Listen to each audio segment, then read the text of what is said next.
નમસ્કાર મિત્રો નરોડા પીઆઈ સામે સવાલ, નરોડા પોલીસ સ્ટેશને રકઝક બબાલ અને વિરોધ. આવું કેમ થયું? આની પાછળનું કારણ શું છે? વિસ્તારથી વાત કરું તો છેલ્લા ઘણા દિવસોથી એક આદિવાસી દીકરી ગુમ છે, ગાયબ છે. તેમની માટે તેનો પરિવાર ચિંતિત અને આ સાથે આગેવાનો પણ લડત લડે છે. આખરે પોલીસ સ્ટેશન સુધી પહોંચે છે અને ત્યારબાદ શું થયું, શું કહેવામાં આવ્યું, સામે પોલીસ પાસે શું જવાબ હતા, સાંભળો તમે. આપણી દીકરી જીવતી છે કે મરી ગઈ? આપણી જયભાઈ તમે જાઓ, માણસોને અહીંયા બધાને કોલ કરો, અમદાવાદ ચક્કા જામ કરો આજે રાત્રે. આપણી આ આદિવાસી સમાજની દીકરી ની ઉપર બળાત્કાર થયો, તેને મારી નાખી, તેને ટુકડા કરીને કે ફેંકી દીધી, કઈ હતો પતો નથી. આ પીઆઈ શરમ કરવાની જગ્યાએ લાજવાની જગ્યાએ ગાજવાનું કામ કર્યું. હું કલ્પેશ પરમાર, જનતા સેના અધ્યક્ષ, આ બેનની જોડે અહીંયા ધરણા પર બેસું છું. આ બેનની દીકરીને જ્યાં સુધી બેન તમે રોવાની જરૂર નથી, તમે તમારે જરાય રોવાની જરૂર નથી. તમારી દીકરીને કઈ નહીં થાય, હું બેઠો છું, ફરિયાદ કરો, જે કરવું હોય કરો. ગુજરાતના તમામ આગેવાનોને કહેવા માંગુ છું, આજે હું મરી જાઉં તો મને મંજૂર છે. આ પીઆઈની જે નાટક છે, જે તાઇફા કર્યા, સામાજિક આગેવાનોને કહે છે કે તમાશો કરે છે, તેમને કહું છું હું અહીંયા બેઠો છું. કરો, જો ફરિયાદ કરવી હોય તમારે બેન રડવાની જરૂર નથી. ગુજરાતની દીકરી છે, ગુજરાતની દીકરીને શોધી લાવો, ને તો તમને શરમ કરો, ખુરશી ખાલી કરીને ઘેર જતા રહો.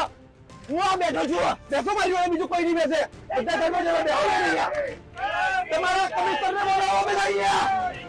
ચાલો, શરમ નથી આવતી તમને લોકોને? પીએ દાદાગીરી કરે છે. ભાઈ આદિવાસી સમાજને ખાસ કહું છું, જય જોહાર.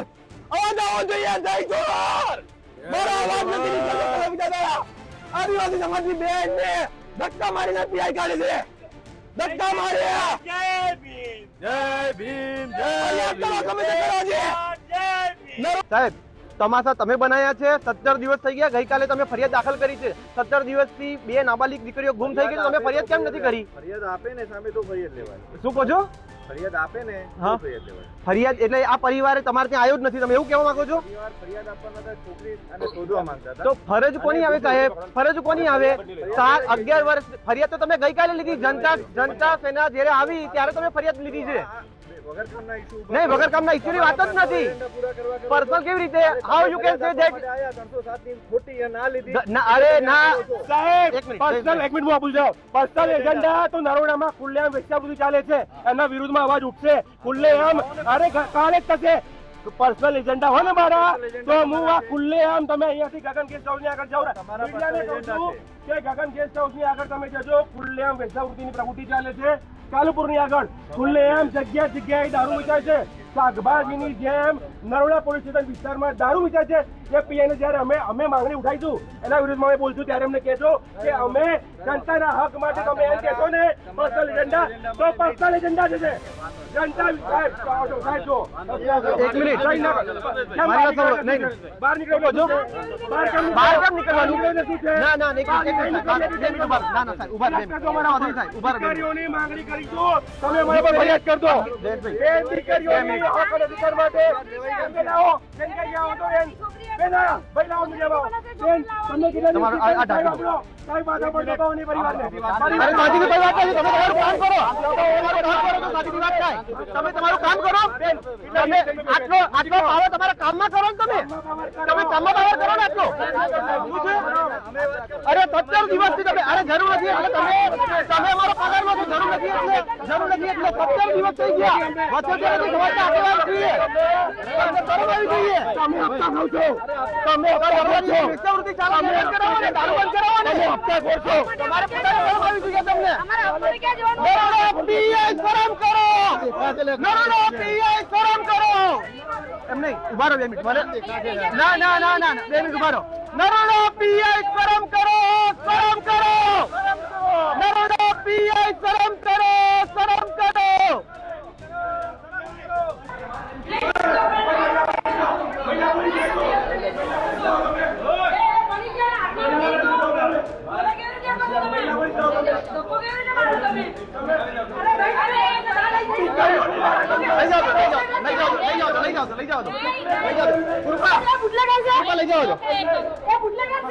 અહીંયા બેસી જાઓ.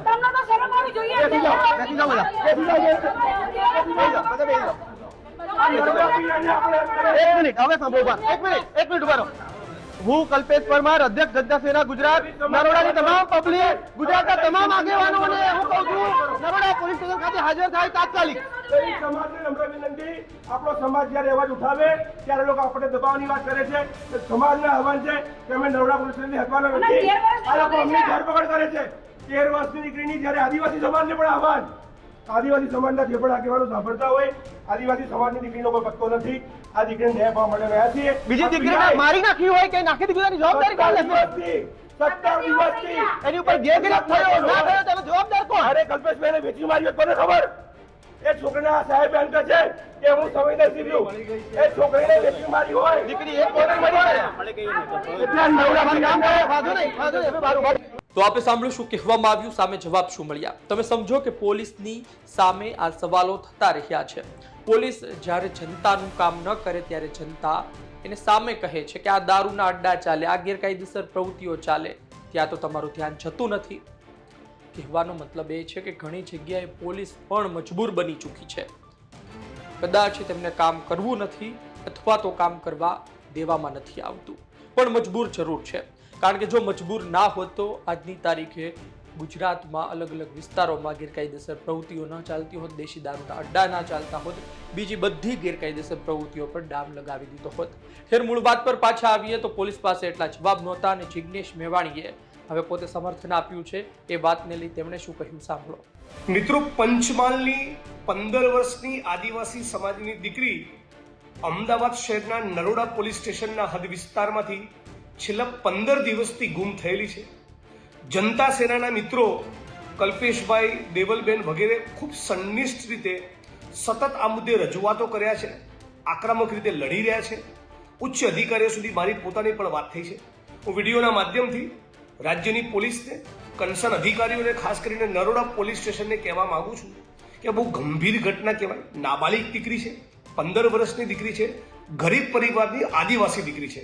એટલે તમે તમારા પ્રયત્નો કરતા જશો, પણ છતાં આ પ્રયત્નોને અતિ સઘન કરી કોઈ પણ સંજોગોમાં આવતા 72 કલાકમાં આ દીકરીઓનો અતોપતો મળે.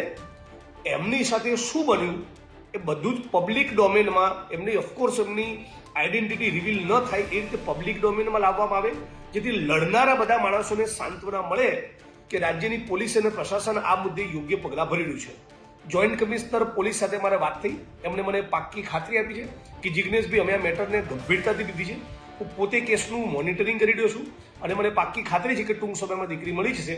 પણ છતાં વિડીયોના માધ્યમથી અપીલ કરું છું કે 15 વર્ષની આદિવાસી સમાજની આપણી આ બેન, આપણી આ દીકરી એ તાબડતોબ નરોડા પોલીસ સ્ટેશન એને શોધીને લાવો. તો આપે સાંભળ્યું કે જિગ્નેશ મેવાણીએ શું કહ્યું. તમે જુઓ કે અત્યાર સુધી આગેવાનો લડત લડતા હતા, એમની સાથે એમના પરિવારજનો હોય, પરંતુ હવે એક ધારાસભ્ય બોલી ચૂક્યા છે. ગુજરાત વિધાનસભામાં પ્રતિનિધિત્વ કરતા એક વિસ્તારના ધારાસભ્ય એ મુદ્દામાં પડ્યા છે. તો હવે પોલીસે વધુ ઝડપથી કામગીરી કરવી પડશે અથવા તો આ વાતને ગંભીરતાથી લેવી પડશે. એ 100%ની છે.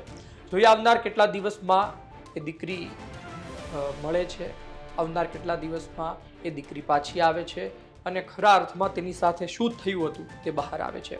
આપનું શું કહેવું છે કોમેન્ટ બોક્સમાં લખજો. આપ શું વિચારો છો? શું ખરા અર્થમાં આ જ પ્રકારે પોલીસ સ્ટેશનને જવાબ આપવામાં આવે છે? પોલીસ એટલું સાંભળતી નથી, નાના માણસોના કામ કરતી નથી, અને ભલામણ હોય, મોટા વ્યક્તિ સાથે ઓળખાણ હોય તો જ તમારા કામ થાય. આપનો અભિપ્રાય લખજો. આપ શું વિચારો છો? ધન્યવાદ.